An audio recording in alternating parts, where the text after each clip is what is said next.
speaking of other people that maybe we could get on the show, and we could push the boat out a little bit more, but also people that we do want to know about and we're interested in. I put out on Instagram yesterday, comment who you'd like to see on the podcast as a guest. Yes. If has you to be right person. Were fans, which you are, but if you were just fans and not hosts of the show, who would you have commented? Russell Brand. You want Russell Brand? Big Russ. Well, I'd go with realistic options, because not like The Rock and that lot. Someone said The Rock. I mean, that would be quality. I mean, imagine chatting to him. I don't think it's too far out of the question. Well, we're getting him to my house. He wouldn't fit in the door. Oh, facts. I think getting the likes of, Tyson Fury. Maybe. Do you think that's possible? Well, surely he went on the True Geordie one. The thing is it's like, Geordie's like a geezer, man's man, like all that. Whereas imagine him sitting next to me. We're like fruity and like just take the piss. So Tyson, hey. So Tyson. But yeah, like something like that would be jokes. Or I don't know. Rice. I don't really know him as an individual. I've never really spoken to him. Do you want me to talk you through? I think give us some names. What did the Wafflin Mafia say they want? I'm pretty sure I'm going to boil it down to the top 5 that I saw. Okay. Hit us, brother.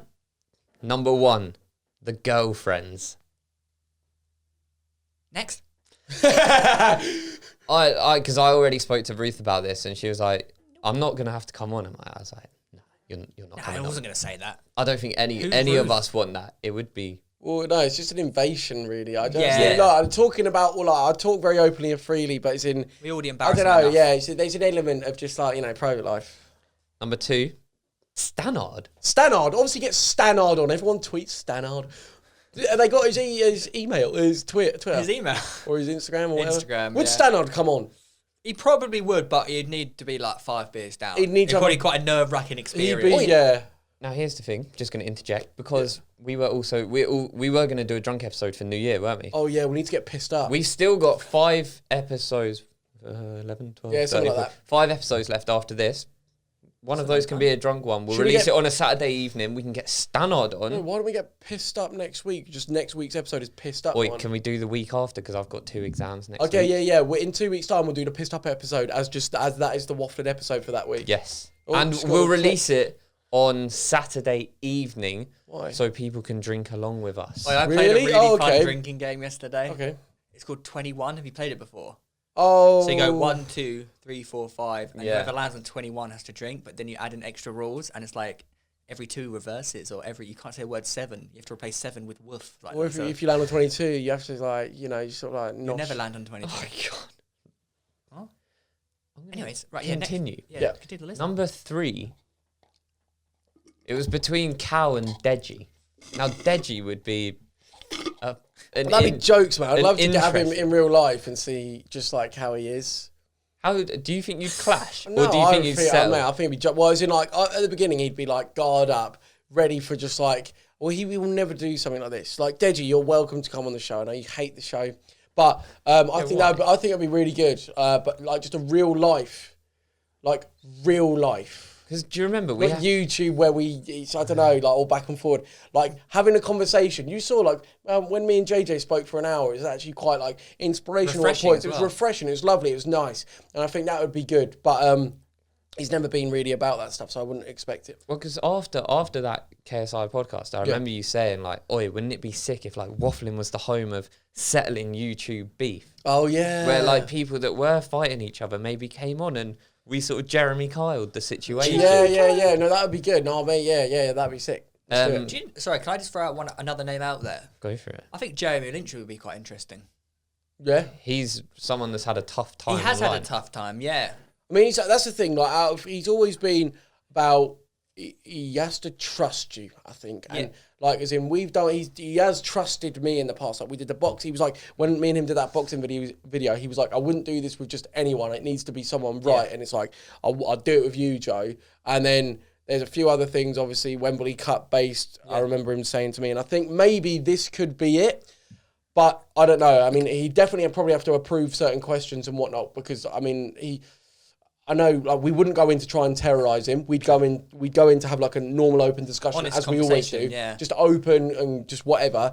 But yeah, that would be an option. So Jeremy Lynch, if you would want to come on the show, you are more than welcome. I feel like he's quite a closed book. Well, no, but I think he's had to almost be that way has because... He has to have a wall up, right? Well, it's probably because of, like, I almost think he just doesn't give any attention to the beef or the hate. Like, I think he sees that, like, yeah, whatever's in the news this week, is like a big thing. Oh, everyone hate on Jeremy Lynch, for example. But in, like, now look at him. He's flying on Instagram, flying on Twitter, banging everything because let it all blow over and you just crack on. It's like, you know, it's like what Stormzy's done. He could have replied to Chipmunk with their whole diss track but he's just let that slide and now it just fades into the distance. Like, whatever seems so important today, in a year's time, no one really cares about. So true. Yeah. Yeah, no, he handled it well, to be fair. And like, I don't even know the situation that well, but I do know from the videos I watched, it didn't reflect greatly on him. So for him to just like sideline it and be like, right, I'm not even gonna address it, because that is probably going to worsen his situation. Yeah. I think that, fair play. No, that's facts. Like, I think if you give time and attention to beef, hate, whatever negativity, well, then you're contributing to that energy almost. It's like, if I didn't want people to comment, oh, well, are you looking fat? I shouldn't address it every fucking episode. Do you know what I mean? It's a prime example.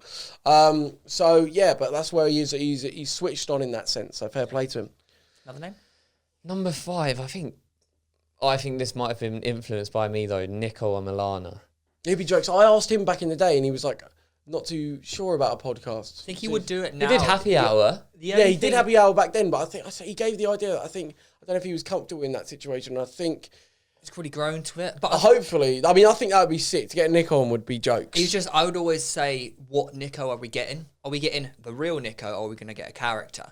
Do you know what I mean? Yeah. Especially when he was running for mayor. That's the thing. Look, end of the day, I reckon even though the happy-go-lucky like jokes bants character that he is on YouTube, I think probably somewhere there's some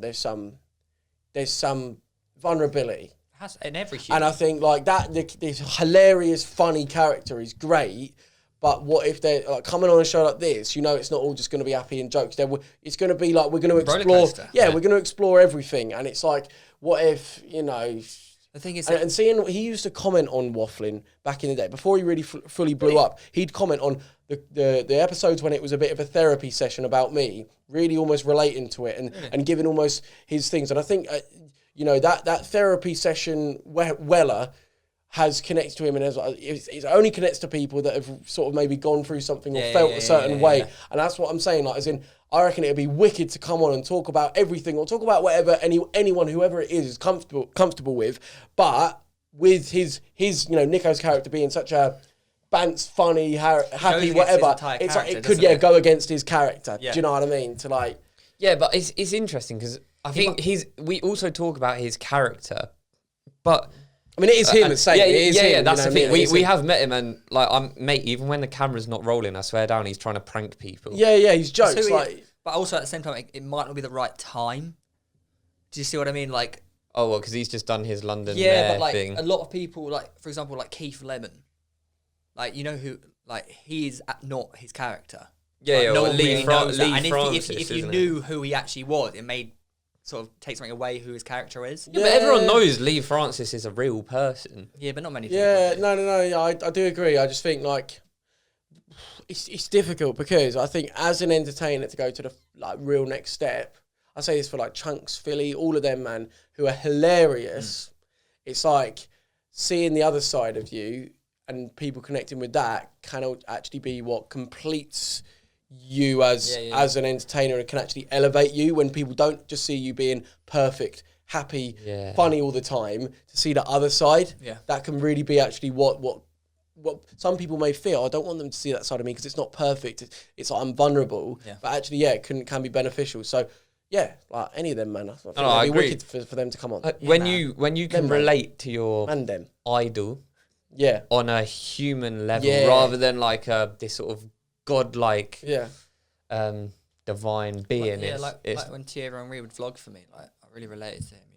He vlogged for you? Yeah, I made him see. I saw him as a human. Oh, yeah, he just held the camera for you. He took the camera off me. He's like, "Go on, Bakey, I'm filming." You know this, don't you? What the fuck? Thierry Henry was your cameraman. Yeah. How do you not know this? He went from me to Thierry Henry. What the fuck? Yeah, and obviously I hit the crossbar while he was holding the camera. Obviously. That is sick. Like, go on, Beaky. I was like, Wait, can you right. slouch a bit? Because that camera angle... I told you, lads, the camera's going to be too high. Wait, oh, no, so obviously we we set up that camera because Theo is always slouching. And then we were like, oh, it's a bit tight on the headroom. Can you sit how you're normally going to sit? And he's I like, said, "I'm not with my gonna slouch." sling, I sit proper. I just have to constantly wear a sling or fix my wear back. the sling, wear a schlong. Right then, should we wrap it there, boys? Yes, boys. All right then, let us know what drinks for our drunk episode should we have? Should we like vodka? And what games? Should we smash it in the old Tango Ice Blast? That'd be quality. Mate. Although, do you know what? Because it's alcohol, it melts the ice instantly because alcohol doesn't freeze. It's true. Interesting. But we could make it very cold. Also continue to tweet Tango Ice Blast saying, boys, get the Fruity Don involved. We want the Wafflin Fruity Don out in stores, in cinemas to buy because it is the best flavour ever. Goddamn right. Let them know. Anyways, we've been Wafflin, you've been you, and we will see you very much next time. Enjoy yourself, hit the like rating, and bye.